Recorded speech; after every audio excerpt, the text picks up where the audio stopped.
77e homélie de Saint Jean Chrysostome sur l'Évangile selon Saint Matthieu. Matthieu, chapitre 24, verset 32, jusqu'à la fin du chapitre. Écoutez une comparaison prise du figuier. Dès que ses rameaux deviennent tendres et qu'il pousse ses feuilles, vous savez que l'été est proche. Ainsi, lorsque vous verrez toutes ces choses, sachez que le Fils de l'homme est proche, qu'il est à la porte. Je vous le dis en vérité, cette génération ne passera point, que toutes ces choses n'arrivent. Le ciel et la terre passeront, mes paroles ne passeront point. Quant au jour et à l'heure, nul ne les connaît, pas même les anges du ciel, mais le Père seul. Tels furent les jours de Noé, tel sera l'avènement du Fils de l'homme.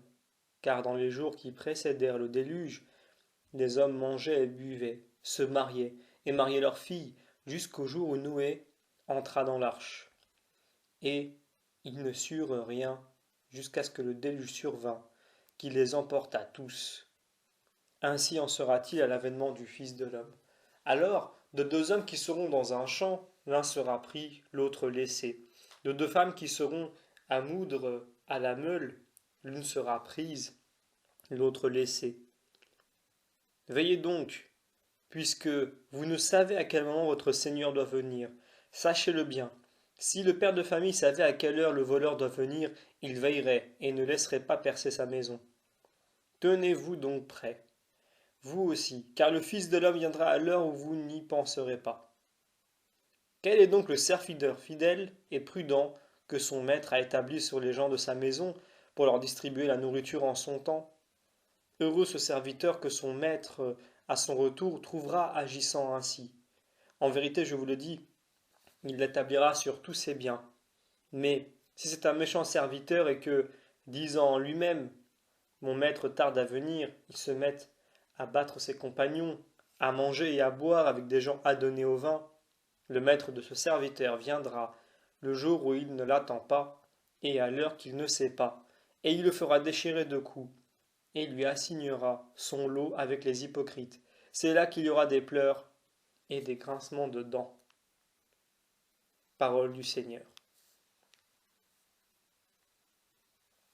Cette parole que le Fils de Dieu avait dite à ses apôtres, aussitôt après ces jours d'affliction, leur ayant fait désirer avec ardeur de savoir quand viendrait ce temps, et particulièrement le jour du jugement dernier, Jésus-Christ leur propose, à dessein, cette parabole du figuier, pour leur faire voir que le temps qui se passerait entre ces jours d'affliction et celui de son avènement ne serait pas long.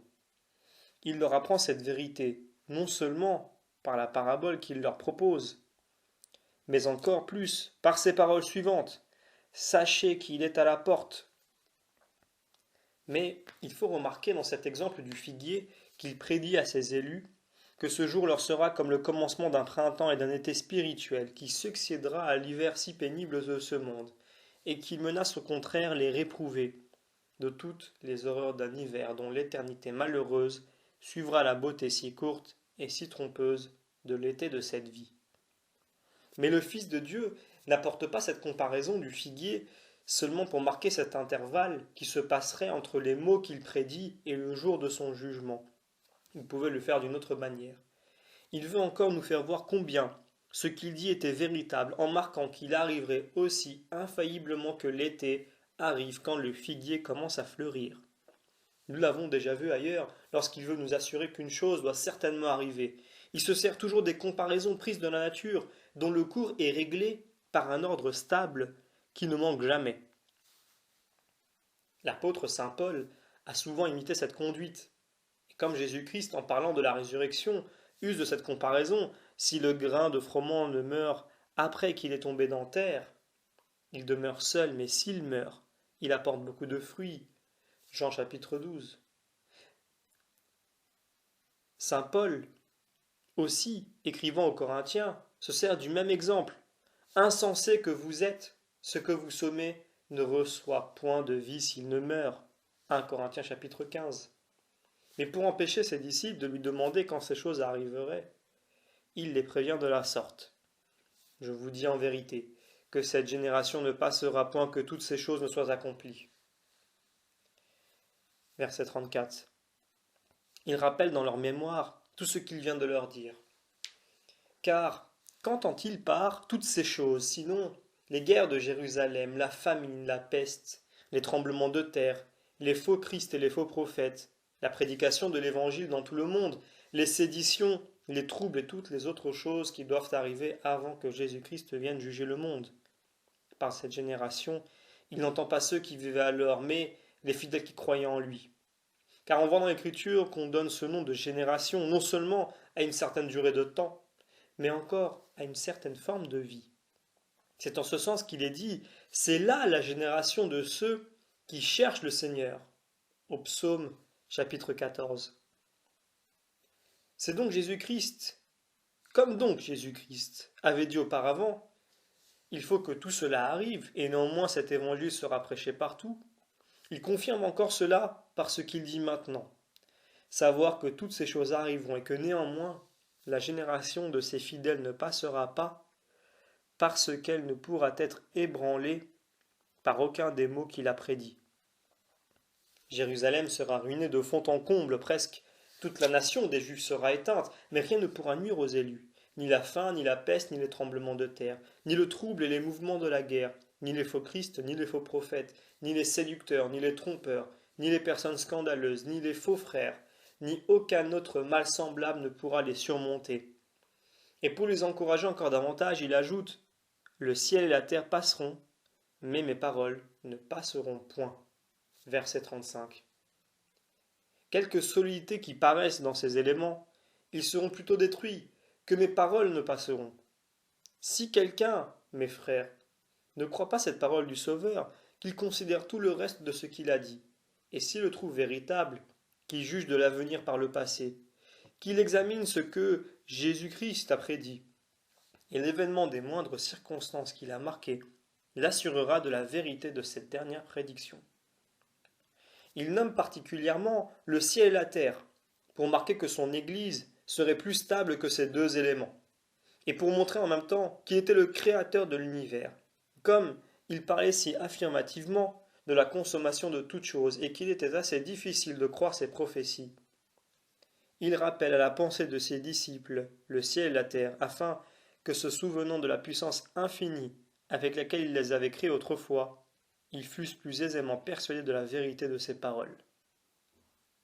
Saint Matthieu écrit, Or, nul autre que mon Père ne sait ce jour, et cette heure, pas même les anges du ciel. Verset 36. Il ajoute à dessein que les anges ne savaient rien de ce jour, afin d'ôter à ses disciples le désir d'apprendre une chose que les anges même ne savaient pas. Mais en disant que le Fils même ne le savait pas, non seulement il leur ôte le désir de le connaître, mais la volonté même de s'en informer. Et pour confirmer ce que je dis, il ne faut que considérer ce qu'il a dit à ses disciples après sa résurrection, et de quelle manière il arrête leur curiosité, lorsqu'ils s'informaient trop curieusement de l'avenir. Car il prédit ici beaucoup de signes, mais il leur dit alors clairement, ce n'est pas à vous, à savoir les temps et les moments. Et, pour qu'ils ne regardent point ce refus comme une marque de mépris, et qu'ils ne s'imaginent pas que le Sauveur les jugeait indignes de sa connaissance, il ajoute aussitôt que le Père a mis dans sa puissance. Car il a toujours, au contraire, témoigné avec grand soin à ses apôtres qu'il les traitait avec honneur, et qu'il ne voulait rien leur cacher. C'est pourquoi il attribue cette connaissance au Père, et il la fait passer dans leur esprit pour une chose trop élevée au-dessus d'eux. Si cela n'était de la sorte, et si ce que Jésus-Christ dit eût été vrai à la lettre, que le Fils de l'homme ne connaissait pas ce jour, quand commencerait-il à le connaître? Ne serait-ce que lorsque nous le connaîtrons nous-mêmes? Qui oserait prononcer ce blasphème? Le Fils connaît le Père, il le connaît aussi clairement et aussi distinctement qu'il est lui-même connu du Père. Et il pourrait ignorer ce jour? L'Esprit de Dieu peut pénétrer les plus grands secrets de Dieu. Et le Fils de Dieu ne pourrait connaître le jour de ce jugement dernier? Il sait quel jugement il doit porter de tous les hommes. Il peut découvrir ce qu'il y a de plus caché dans les cœurs, et il ne saurait pas le jour auquel il doit les juger. Comment ce jour pourrait-il être inconnu à celui par qui tout a été fait et sans qui rien n'a été fait? Celui qui a fait les siècles n'a-t-il pas aussi créé les temps? Et celui qui a créé les temps N'a-t-il pas aussi fait ce jour qui en fait partie? Comment pourrait-il ignorer ce qu'il a fait lui-même? Quoique vous ne soyez qu'un homme et qu'un peu de poudre, vous osez dire néanmoins que vous connaissez l'essence divine, et vous niez que Jésus-Christ connaisse quand le jour du jugement arrivera, lui qui est le Fils du Père éternel et qui demeure éternellement dans son sein. L'une de ces connaissances n'est-elle pas infiniment élevée au-dessus de l'autre? Comment donc vous en attribuez-vous une qui est si excellente, lorsque vous en refusez une beaucoup moindre au Fils de Dieu, en qui sont cachés tous les trésors de la sagesse et de la science? Mais, quoique vous croyiez connaître l'essence de Dieu, je vous soutiens néanmoins que vous ne la connaissez pas. Au lieu que le Fils de Dieu ne peut ignorer ce jour, et qu'il le connaît très, très distinctement. Après donc que Jésus-Christ nous a marqué tout ce qui doit précéder ce jour, et qui nous a montré ces temps comme tout proche, jusqu'à dire qu'il était déjà aux portes, il ne veut pas nous déclarer le moment précis auquel arrivera ce jour, pour arrêter notre curiosité. Il semble qu'il nous dise, si vous êtes assez curieux pour désirer de savoir quand viendra ce jour, je vous déclare par avance que je ne vous le dirai pas. Mais si vous ne me demandez que les signes qui le préviendront, je ne vous les scellerai pas, et je vous les marquerai même dans toutes leurs circonstances. Je vous ai assez fait voir que ce jour ne m'était pas inconnu. Je vous ai assez marqué les temps et particularisé les choses qui arriveront alors. Je vous ai laissé concevoir par la parabole du figuier combien il y aurait d'intervalles depuis ce temps que je vous marque jusqu'à ce que dernier des jours. Enfin, je vous ai conduit jusqu'aux portes, et si je ne veux pas vous les ouvrir, c'est pour votre bien. Mais, pour leur donner encore une autre preuve que ce n'est point par ignorance qu'il refuse de leur déclarer ce jour, il ajouta encore un autre signe à celui qu'il vient de dire. Comme un peu avant le déluge, les hommes mangeaient et buvaient, épousaient des femmes et mariaient leurs filles jusqu'au jour où Noé entra dans l'arche. Verset 38. Et qu'ils n'eurent aucune connaissance du déluge jusqu'à ce qu'il fût arrivé et qu'il eût emporté tout le monde. Il en sera de même à l'avènement du Fils de l'homme. Verset 39. Il témoigne par ces paroles que lorsqu'il viendra, il surprendra les hommes dans leur plaisir, et qu'ils ne s'attendront point à le voir. Saint Paul dit la même chose. Lorsqu'ils se diront nous sommes en paix et en sûreté, ils seront surpris tout d'un coup par une ruine soudaine. 1 Thessaloniciens chapitre 5.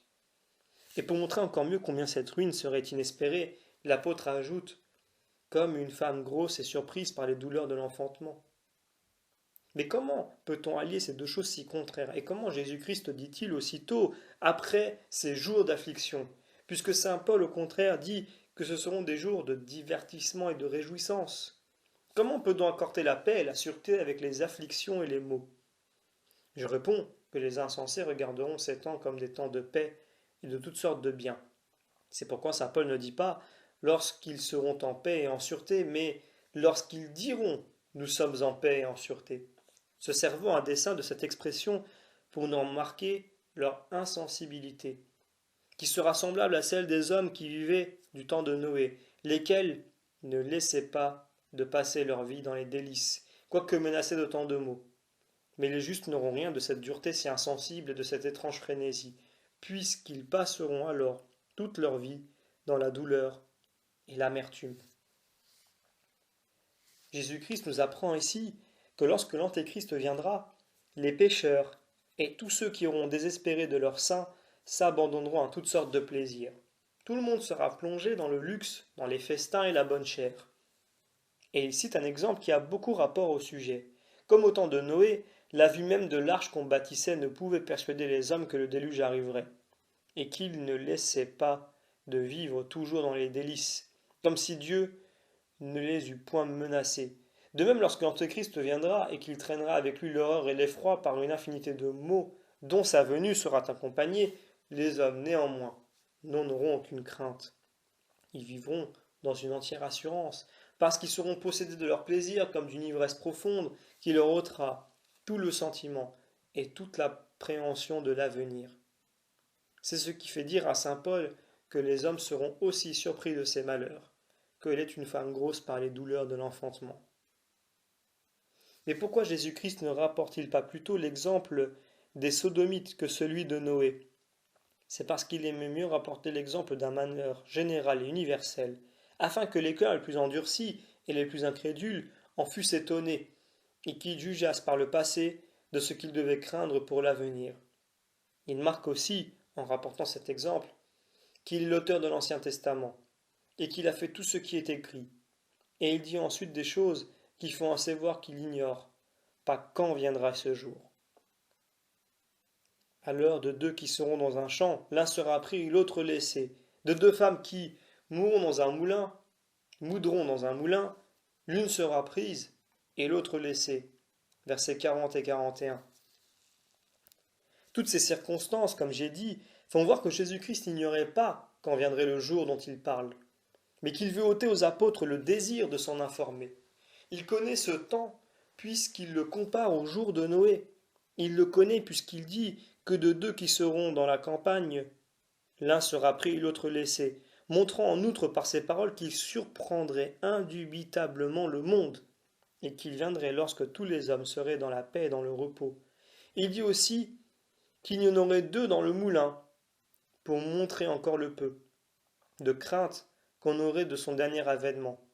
Enfin, il fait voir par ces divers exemples qu'il prendra et qu'il laissera indifféremment les esclaves et les maîtres, ceux qui vivent dans une pleine paix ou dans le travail, ceux qui sont dans les dignités ou dans les emplois les plus vils, et comme il est dit dans l'Ancien Testament, depuis celui qui est assis sur le trône jusqu'à la dernière esclave qui travaille dans un moulin.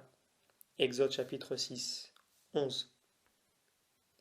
Comme Jésus-Christ avait déjà marqué avec quelle difficulté les richesses se sauveraient, il montre au contraire ici qu'ils ne périraient pas tous et que les pauvres ne seraient pas tous sauvés. Il assure qu'ils s'en sauveraient et qu'il en périrait de part et d'autre. Je crois qu'on peut encore conclure des paroles de Jésus-Christ qui viendra durant la nuit. Et il semble que saint Luc autorise ce sentiment. Je vous dis qu'en cette nuit, dit cet évangéliste, deux seront dans le lit, et que l'un sera pris et l'autre laissé. Luc chapitre 17. Tout ceci, mes frères, ne fait-il pas voir combien Jésus-Christ pénétrait dans l'avenir? Enfin, pour prévenir toutes les questions superflues de ses disciples, il dit « Veillez donc parce que vous ne savez pas à quelle heure votre Seigneur doit venir » verset 42.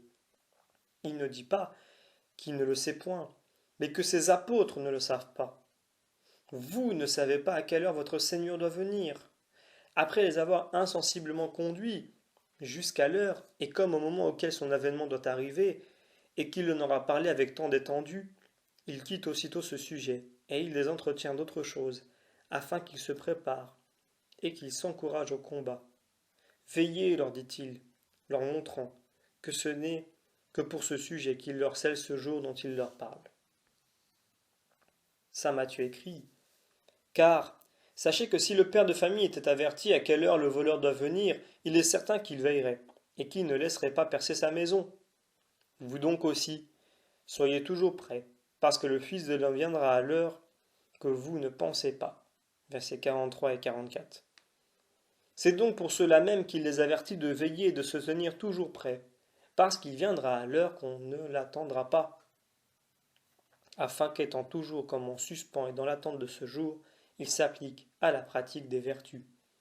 Il semble qu'ils leur disent, si les hommes savaient précisément le jour de leur mort, ils s'y prépareraient sans doute avec grand soin, mais pour les tenir continuellement dans une appréhension qui leur est si utile, je ne veux point les avertir de ce jour, afin qu'en l'attendant à toute heure, ils soient dans une perpétuelle vigilance. Il s'appelle ici Maître et Seigneur, aussi visiblement qu'en aucun autre endroit de l'Évangile. Ce qu'il fait, ce qu'il me semble, pour confondre notre lâcheté et notre extrême indifférence. Les hommes du monde, leur dit-il, sont plus vigilants pour garder leur or que vous ne l'êtes pour travailler à votre salut. Ils sont sur leur garde contre les voleurs et veillent pour n'être pas pillés. Et vous, lorsque vous êtes assuré que votre Seigneur même doit venir, vous ne pouvez veiller pour l'attendre, afin de n'être pas surpris lorsqu'il viendra et qu'il vous fera paraître en sa présence. Pourquoi un père de famille, qui est averti que les voleurs veulent le surprendre, veille-t-il pour se défendre de leurs efforts, et que vous, qui êtes avertis aussi par moi-même que je dois venir, vous ne veillez pas, afin que je ne puisse vous surprendre. Ce sommeil alors sera mortel, et tous ceux qui sont dans l'assoupissement tomberont indubitablement dans les maux que je vous prédis.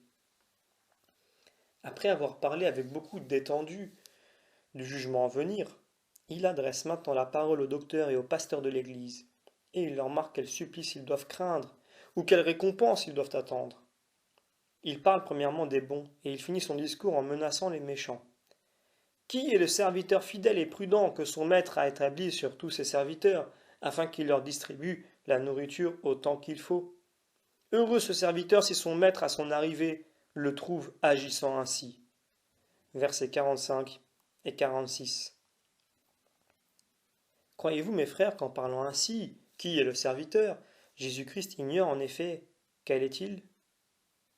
Tout à l'heure, en attendant cette parole, nul ne le sait, pas même le Fils. Vous prétentiez pouvoir conclure que le Fils de Dieu ignorait littéralement le dernier jour du monde. De cette parole-ci, qui est le serviteur? On pourrait tout aussi bien conclure que Jésus-Christ ignore quel est le bon serviteur.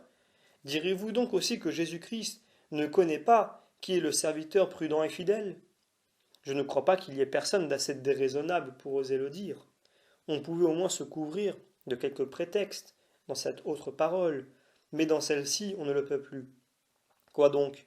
Lorsque Jésus-Christ demandait à saint Pierre, Pierre, m'aimez-vous? En Jean chapitre 21, ignorait-il en effet que cet apôtre l'aimait? Ou lorsqu'il disait de Lazare, où l'avez-vous mis? Ne savait-il pas le lieu dans lequel on l'avait enseveli? Ne voit-on pas que le Père même parle aussi de cette manière? N'est-ce pas lui qui disait à Adam, Adam, où êtes-vous? Et ailleurs, le cri de Sodome et de Gomorrhe s'est multiplié devant moi. Je descendrai donc pour voir s'ils agissent en effet selon le cri qui vient à moi, ou si cela n'est pas, afin que je le sache.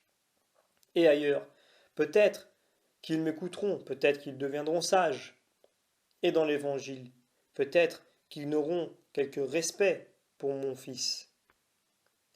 Quoique toutes ces expressions semblent témoigner quelque ignorance, néanmoins, lorsque Dieu s'en sert, ce n'est pas qu'il manque quelque chose à sa lumière, mais seulement qu'il descend jusqu'à nous et qu'il s'accommode à notre faiblesse. Ainsi, lorsqu'il demandait à Adam où il était, c'était pour lui faire connaître à lui-même ce dérèglement de son cœur, qui le porta à excuser plutôt son péché qu'à le réparer. Lorsqu'il témoigne vouloir s'informer plus exactement du péché des Sodomites, c'est pour nous apprendre à ne point précipiter nos jugements, et à ne rien affirmer dont nous ne soyons très assurés. Lorsqu'il parle ainsi par Ézéchiel, comme quelqu'un qui doute, s'ils écoutent, s'ils deviennent sages, c'est pour empêcher qu'une prophétie plus claire et qu'une assurance entière, qui ne l'écoutèrent pas, ne fût à des âmes faibles comme un prétexte et une occasion de désobéissance, en croyant qu'après cet oracle de Dieu, la désobéissance était devenue nécessaire et inévitable. Ainsi, cette parole de l'Évangile, peut-être qu'ils auront quelque respect pour mon Fils, n'est dite que pour témoigner à ses serviteurs ingrats qu'ils devaient au moins respecter ce Fils, ce qu'il dit de même en ces deux endroits, qu'il ne connaît pas ce jour, et qui est le serviteur fidèle. Il ne le dit que pour empêcher d'un côté ses disciples de s'informer de ce jour, et que pour montrer de l'autre que ce serviteur fidèle était quelque chose d'extrêmement rare et d'infiniment précieux. Et jugez, mes frères, quelle ignorance ces paroles supposeraient dans le Fils de Dieu, si on les prenait à la lettre, puisqu'il ignorait même celui qu'il établirait sur toute sa famille. Il appelle ce serviteur heureux, et il ne saurait pas quel il est. Qui est, dit-il, ce serviteur que le maître établira sur sa maison? Heureux le serviteur que son maître, à son arrivée, trouvera agissant de la sorte. Cette fidélité dont Jésus-Christ parle ici ne regarde pas seulement celle qu'on doit apporter dans la dispensation de l'argent, mais encore celle qu'on doit garder dans la dispensation de la parole, de la puissance des miracles et de tous les autres dons qu'on aurait reçus de Dieu. On peut appliquer cette parabole aux princes et à tous ceux qui gouvernent les États, car elle leur apprend à tous à contribuer au bien public autant qu'ils le peuvent, soit par leur sagesse, soit par leur autorité, soit par leur richesse, soit par tous les autres avantages qu'ils possèdent, et non pas à en abuser, pour perdre leur sujet et pour se perdre eux-mêmes. Jésus-Christ demande deux conditions principales et essentielles dans ce serviteur, la fidélité et la prudence. Car tout péché vient de quelques principes d'imprudence et de folie.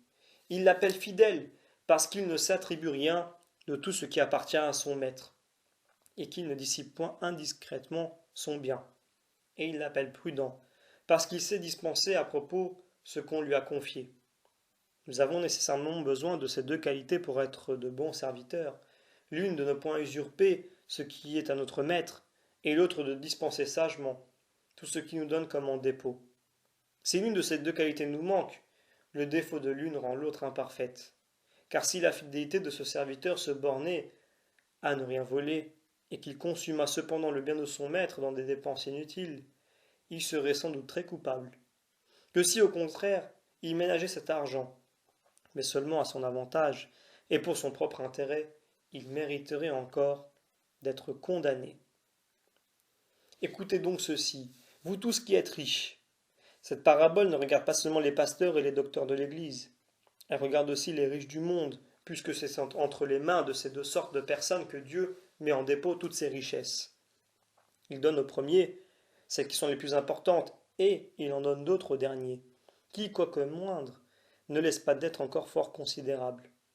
Si donc, lorsque les pasteurs de l'Église vous dispensent avec une sage libéralité les richesses si précieuses de leur maître, vous ne témoignez cependant de votre côté, dans l'administration d'autres richesses, moins considérables, que de l'ingratitude, en usant si mal d'un bien qui, proprement, n'est pas à vous, mais à votre maître. Quelle excuse aurez-vous lorsqu'il vous reprochera une infidélité si honteuse? Mais avant que de parler de la punition que doit attendre ce serviteur ingrat et infidèle, parlons de la récompense de celui que son maître trouve dans le devoir et qui l'honore de ses louanges. Je vous dis en vérité qu'il lui donnera la charge de tous ses biens. Verset 47. Quelle est la plus grande gloire, mes frères? Quelle plus grande gloire pouvons-nous nous figurer? Et qui pourrait assez exprimer le bonheur de ce serviteur qui sera établi de Dieu même, le Créateur de toutes choses et à qui tout obéit, sur tous les biens qu'il possède? C'est avec grande raison que Jésus-Christ appelle ce serviteur prudent, parce qu'il a su qu'il ne devait pas perdre de si grands avantages en voulant s'en conserver de petits, et parce qu'en vivant parmi les hommes, avec une modération si sage, il a mérité de gagner le ciel. Jésus-Christ agit ensuite selon sa coutume, et après avoir encouragé ses disciples par la récompense qu'il promet aux bons, il les excite encore par la punition dont il menace les méchants. Mais si ce serviteur méchant, au contraire, dit en son cœur, mon maître n'est pas près de venir, et qu'il commence à battre ses compagnons et à manger et à boire avec des ivrognes, le maître de ce serviteur viendra au jour où il ne l'attend pas, et à l'heure qu'il ne sait pas, et il le séparera, et il donnera pour partage d'être puni avec les hypocrites. C'est là qu'il y aura des pleurs et des grincements de dents. Versets 48 à 54. Si quelqu'un voulait ici rejeter sur Dieu la faute de ce serviteur, et dire que cette pensée ne lui est venue que parce qu'il ignore le jour et l'heure où son maître devait venir, nous lui répondrons au contraire qu'il tombe dans ce désordre, non parce qu'il ne connaissait pas ce jour, mais parce qu'il se servait de cette ignorance pour satisfaire sa passion et sa malice. C'est pourquoi la même pensée ne venait-elle pas au serviteur prudent et fidèle? C'est donc à vous que je m'adresse, ô homme coupable, ô serviteur ingrat et méchant. Qu'importe que votre maître ne soit pas près de venir, pourquoi vous imaginez vous-même qu'il ne viendrait point?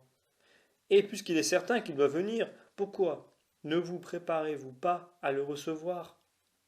Aussi, nous voyons dans son malheur qui suit sa faute de bien près que ce n'est point le Seigneur qui est lent à venir, et que cette longueur n'est que dans l'imagination de ce serviteur infidèle. Saint Paul nous montre clairement que le Seigneur ne sera pas long à venir. Lorsqu'il dit « le Seigneur est proche », ne vous mettez en peine de rien.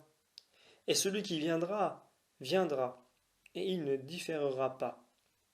Mais écoutez ce qui suit, et remarquez avec quel soin Jésus-Christ rappelle à la mémoire de ses disciples ce jour qui leur est inconnu, témoignant ainsi que ce souvenir leur était très avantageux, et qu'il était capable de les réveiller de leur assoupissement. Et on ne doit point s'arrêter à considérer si plusieurs n'ont retiré aucun avantage de ces pensées si salutaires, puisque bien d'autres considérations, qui servent beaucoup à plusieurs, leur sont devenues entièrement inutiles. Dieu fait toujours ce qu'il doit, quoique nous ne fassions pas ce que nous devons. Qu'ajoute donc Jésus-Christ dans la suite? Il viendra au jour qui ne l'attend pas, et à l'heure qu'il ne sait pas, et il lui fera souffrir ce qu'il mérite. Considérez combien de fois Jésus-Christ représente l'incertitude et l'ignorance de ce jour, pour faire mieux comprendre à ses disciples l'utilité qu'ils devaient retirer de ce secret, et pour les tenir toujours dans la crainte. Car il paraît que le but principal de Jésus-Christ est de nous tenir toujours dans la vigilance, et, comme les prospérités nous relâchent et que les afflictions nous réveillent, il prédit toujours qu'il viendrait alors lorsque tout serait dans le calme et dans la paix. Il a exprimé cette vérité en rapportant l'exemple du temps de Noé, auquel il compare le temps de son dernier avènement, et il la confirme encore ici en assurant qu'aussitôt que ce serviteur s'abandonnera à la débauche et aux excès du vin, il tombera dans un malheur irréparable. Mais ne nous arrêtons point, mes frères, à considérer seulement la peine dont Dieu punit ce serviteur infidèle. Rentrons plutôt en nous-mêmes pour voir si nous ne sommes point en danger de tomber dans ce malheur. Car je ne fais point de distinction entre ce méchant serviteur et ceux qui, étant riches, ne font point part de leurs biens aux pauvres. Vous n'êtes pas plus maître de votre argent que celui qui dispense les biens de l'Église. Vous n'en êtes que le dispensateur. Et, comme il n'est pas permis à l'économe et au dispensateur de ces biens sacrés de prodiguer ce que vous avez donné pour les pauvres ou de les détourner pour d'autres usages que ceux auxquels ils ont été destinés, il ne vous est pas permis de même d'abuser indiscrètement de vos richesses. À la vérité, vous avez reçu votre bien de la succession de votre père, vous êtes entré légitimement dans l'héritage de votre famille, tout ce que vous avez vous appartient, mais tout cela néanmoins est avant tout la propriété de Dieu. Si donc vous voulez vous-même que l'argent que vous donnez soit dispensé avec tant de soin, croyez-vous que Dieu n'exige pas de vous autant de fidélité que vous en exigez des hommes, et qu'il ne veut pas au contraire que vous soyez encore plus exact? Croyez-vous qu'il permette que vous dissipiez ces biens qu'il vous a donnés? Il a voulu vous rendre les dépositaires de grandes richesses, afin que vous en fassiez part charitablement aux pauvres selon leurs besoins. Comme donc vous donnez de l'argent à un autre homme afin qu'il le dépense avec sagesse, Dieu de même vous en a donné afin que vous le distribuiez avec discrétion. Quoiqu'il pût vous l'ôter, il a mieux aimé vous le laisser, afin que vous eussiez toujours des occasions de pratiquer cette vertu. En rendant ainsi tous les hommes dépendants les uns des autres, il a voulu les lier ensemble par une charité très étroite. Cependant, bien loin de donner de vos biens aux autres selon le dessein de Dieu, vous les frappez même et vous les traitez avec rigueur. Si c'est un crime que de ne pas les secourir, quel crime sera-ce que de les outrager? C'est pourquoi il me semble que Jésus-Christ s'élève ici contre ceux qui traitent injurieusement leurs frères et qui leur ravissent leurs biens. Il leur reproche leur cruauté lorsqu'ils s'emportent contre ceux qu'ils devaient assister, et pour qui ils devraient n'avoir que de la tendresse. Vous avez vu aussi comment Jésus-Christ censure ceux qui se plongent dans les débauches et dans l'excès des festins. Ils mangent, dit-il, et ils boivent avec des ivrognes. Il parle ainsi de l'intempérance qui doit être un jour effroyablement punie. Serviteur ingrat, vous dit-il, vous n'avez pas reçu ces biens pour les consommer dans vos excès, mais pour les distribuer en faisant l'aumône. Le bien que vous avez n'est pas à vous. C'est le bien des pauvres qui vous a été confié, quoique vous l'ayez reçu de la succession de vos pères et que vous l'ayez acquis par de très justes travaux. Dieu pouvait vous ôter cet argent avec justice. Cependant, il ne l'a pas fait pour vous rendre comme le maître de la charité que vous voulez exercer envers les pauvres. Considérez, mes frères, combien Jésus-Christ témoigne dans toutes ces paraboles que seront punis ceux qui n'auront pas usé légitimement de leurs biens. Car on voit que les vierges folles dont il parle ensuite ne ravirent point le bien des autres, mais seulement qu'elles ne donnèrent point du leur à ceux qui en avaient besoin. Celui dont il parle après qui cacha le talent de son maître, ne déroba le bien de personne, il fut condamné néanmoins. Tout son mal fut qu'il n'avait pas fait profiter celui de son maître. Ainsi, ceux qui verront le pauvre sans le soulager seront punis de Dieu. Nous comme des voleurs, mais comme des personnes dures et impitoyables, qui auront laissé périr leurs frères sans leur faire part du bien qu'elles avaient. Écoutez ceci, vous tous qui aimez les festins et qui consumez dans ces malheureuses dépenses l'argent qui est plus aux pauvres qu'il n'est à vous. Ne croyez pas que ces biens vous appartiennent en propre, quoique Dieu soit si bon qu'il vous exhorte à les donner, comme s'ils étaient effectivement à vous. Il vous les a prêtés pour vous donner un moyen de mieux pratiquer la vertu et de devenir plus juste. Ne regardez donc plus comme étant à vous ces biens que vous possédez, donnez à Dieu ce qui est à Dieu. Si vous avez prêté une grande somme à un homme afin qu'il s'en servît pour gagner quelque chose, dirait-on que cet argent serait à lui? C'est ainsi que Dieu vous a donné votre bien, afin que vous vous en serviez pour gagner le ciel. N'employez donc pas, pour vous perdre, ce que vous avez reçu pour vous sauver, et ne ruinez pas les desseins de la bonté de Dieu sur vous par un excès de malice et d'ingratitude. Considérez combien il est avantageux à l'homme, après le baptême, de trouver dans l'aumône un autre moyen pour obtenir de Dieu le pardon de ses offenses. Si Dieu ne nous avait donné ce moyen pour effacer nos péchés, combien diraient oh, que nous serions heureux si nous pouvions par nos richesses nous délivrer des maux à venir, que nous donnerions de bon cœur tout notre bien pour nous mettre à couvert de la peine que nos offenses ont si justement méritée. Mais parce que Dieu nous a accordé de lui-même ce que nous aurions si fort désiré de lui, si sa bonté nous avait prévenus, nous négligeons de nous prévaloir de cet avantage et de nous servir d'un si grand remède. Vous me répondez que vous donnez l'aumône, mais que donnez-vous? Avez-vous jamais autant donné que cette pauvre femme de l'Évangile qui donna 2 oboles? Elle donna à Dieu tout ce qu'elle avait. Et vous ne lui donnez rien du tout, rien de tout ce que vous ayez. Mais vous le prodiguez en des dépenses criminelles. Tout votre bien s'en va en luxe et en festin. Vous traitez aujourd'hui et on vous traite demain. Vous vous ruinez et vous apprenez aux autres à se ruiner. Et ainsi, vous êtes doublement coupable et du crime que vous commettez et de celui que vous leur faites commettre. Remarquez ce que Jésus-Christ condamne en ce méchant serviteur. Il boit, dit-il, et il mange avec les ivrognes. Dieu punit non seulement les ivrognes, mais ceux-mêmes qui leur tiennent compagnie.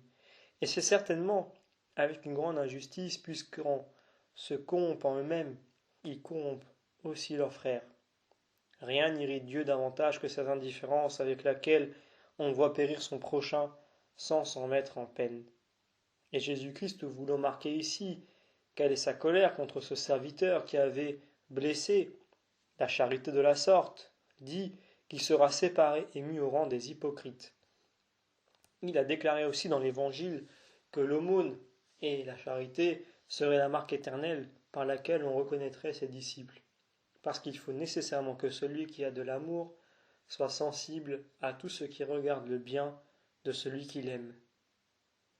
Suivons, mes frères, cette voie de la charité, puisque c'est elle principalement qui nous conduit dans le ciel, qui rend les chrétiens de parfaits imitateurs de leur maître, et qui fait que les hommes deviennent semblables à Dieu autant qu'ils le peuvent en cette vie. Aussi, tout le monde sait que les vertus qui approchent de plus près de celle-ci et qui lui sont les plus étroitement unies sont celles qui nous sont les plus nécessaires. Nous approfondirons aujourd'hui cette matière et nous écouterons ce que Dieu même nous en a dit. Je suppose donc qu'il y a 2 voies pour bien vivre. Que dans l'une, on ne travaille que pour soi et que dans l'autre, au contraire, on s'intéresse pour son prochain. Voyons laquelle de ces 2 voies nous relève davantage devant Dieu et nous conduit à une plus haute vertu. Ne voyons-nous pas que saint Paul blâme souvent celui qui ne pense qu'à soi et qui loue au contraire celui qui travaille pour son prochain? Que personne, dit cet apôtre, ne cherche ses intérêts, mais que chacun cherche les intérêts de ses frères. 1 Corinthiens chapitre 10. s'efforçant ainsi de bannir de soi cet amour-propre et d'introduire à sa place une charité catholique et universelle. Il dit ailleurs que chacun de nous tâche de plaire à son prochain dans ce qui est bon et qui peut l'édifier. Et il ajoute à cette pratique une louange incomparable, car Jésus-Christ ne s'est pas plu à lui-même. Romains chapitre 15. Pouvons-nous douter, après cela, lequel des deux saint Paul approuve le plus? Mais, pour le faire encore mieux voir, considérons les vertus qui sont si avantageuses qu'à celui qui les pratique et celles qui se répandent encore sur les autres. Nous reconnaîtrons que les jeûnes, par exemple, les austérités du corps, le célibat, la vie réglée, sobre et tempérante, sont des vertus qui certainement servent à celui qui les possède, mais que ces autres qui se communiquent au prochain sont beaucoup plus relevées, comme l'aumône, la doctrine et la charité, dont saint Paul dit: quand je distribuerai tous mes biens pour la nourriture des pauvres et que j'abandonnerai mon corps aux flammes, si je n'avais la charité, tout cela ne me servirait de rien. 1 Corinthiens chapitre 13. Voyez-vous la charité louée et couronnée pour elle-même, mais examinons encore ce sujet. Qu'un homme jeune, qui soit tempérant, qui soit martien même et qu'il brûle dans les feux, et qu'un autre diffère ou évite même tout à fait de souffrir le martyre parce qu'il aime ses frères et qu'il s'efforce de les servir et de les édifier. Lequel des deux sera le plus grand après sa mort?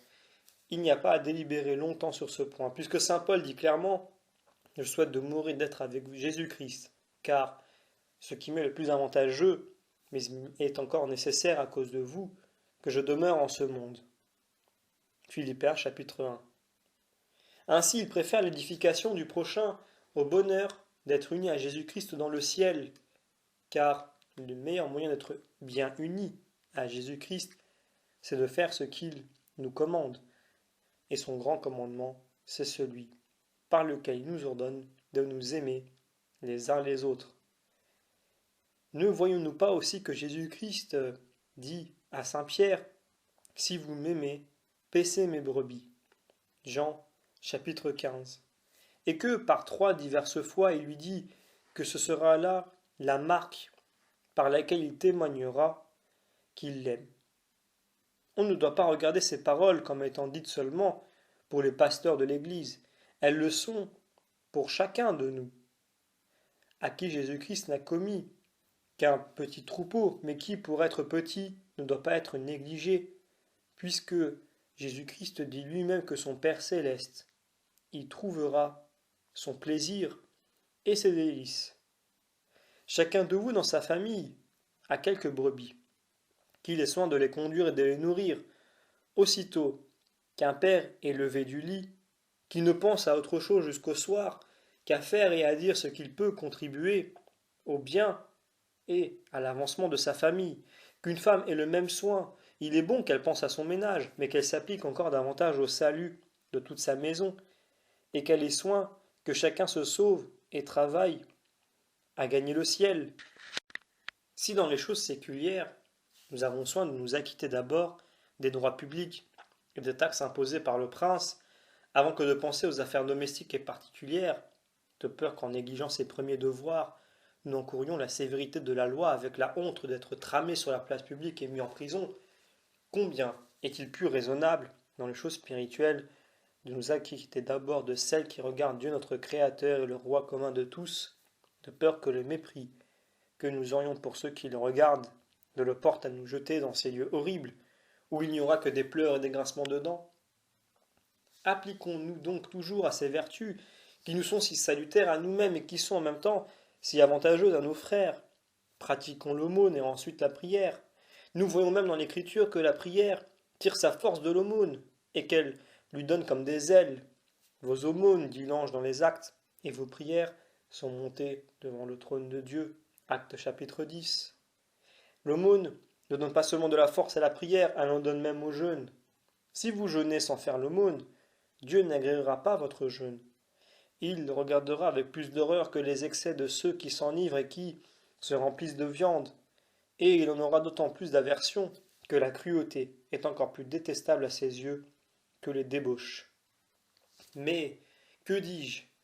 Que le jeûne prend sa force de l'aumône, puisque la virginité même en tire tout son éclat, et que sans elle les vierges les plus irréprochables sont chassées de la chambre nuptiale de l'époux céleste. Considérez, mes frères, ce que je vous dis. Quoi de comparable à la virginité, cette vertu si rare et si excellente que Jésus-Christ n'a pas voulu, dans le Nouveau Testament même, en faire une loi pour les chrétiens? Et néanmoins la virginité n'est rien sans l'aumône. Et si une vierge n'est charitable, elle sera rejetée de son époux. Que si cela est ainsi, comme on n'en peut pas douter, qui peut espérer de se sauver en négligeant de faire l'aumône? Ne faut-il pas que celui qui ne la fait point en cette vie périsse nécessairement dans l'autre? Nous voyons dans la conduite du monde que nul ne vit pour lui-même. Les artisans, les laboureurs, les marchands et les gens de guerre contribuent tous généralement au bien et à l'avantage des autres. Combien plus devons-nous faire la même chose dans ce qui regarde les âmes et les biens spirituels? Celui-là vit proprement, qui vit pour les autres. Celui qui ne vit que pour lui, sans se mettre en peine des autres, est un homme inutile au monde. Ou plutôt, ce n'est pas un homme, puisqu'il ne prend aucune part au bien général de tous les hommes. Vous me direz peut-être, me conseillez-vous donc d'abandonner mes propres affaires pour me charger de celles des autres? Ne vous trompez point, mes frères. Celui qui prend soin des intérêts de son prochain ne néglige point ses propres intérêts. En servant les autres, il est utile à lui-même. Celui qui a soin des intérêts des autres, bien loin de blesser personne, au contraire, compassion de tous ceux qui souffrent, il les assiste en tout ce qu'il peut. Il n'est point voleur, il ne désire rien de ce qui appartient aux autres, il ne porte point de faux témoignages, il s'abstient de tous les vices et il embrasse toutes les vertus. Il prie pour ses ennemis, il fait du bien à ceux qui tâchent de le surprendre et qui lui dressent des pièges. Il ne blesse jamais l'honneur de personne et jamais une parole de médisance ne sort de sa bouche, quoiqu'on le déchire par toutes sortes d'outrages. Enfin, ce sentiment de l'apôtre est gravé dans son cœur. Qui est faible sans que je sois faible? Qui est scandalisé sans que je brûle? 2 Corinthiens chapitre 11. Mais, comme nous ne pouvons travailler pour le bien des autres, que nous ne travaillons pour nous-mêmes, il ne s'ensuit pas qu'en nous appliquant à notre intérêt, nous procurions en même temps l'intérêt des autres. Pensons à ces vérités, mes frères, et soyons persuadés que nous ne pouvons être sauvés qu'en contribuant autant que nous pouvons au bien de nos frères. Tremblons en considérant l'exemple de ce serviteur infidèle que Dieu met au rang des hypocrites et de cet autre qui cache son talent en terre. Marchons par une voie toute contraire afin de jouir du bonheur éternel que je vous souhaite à tous, par la grâce et par la miséricorde de notre Seigneur Jésus-Christ, à qui appartient la gloire dans les siècles des siècles. Amen.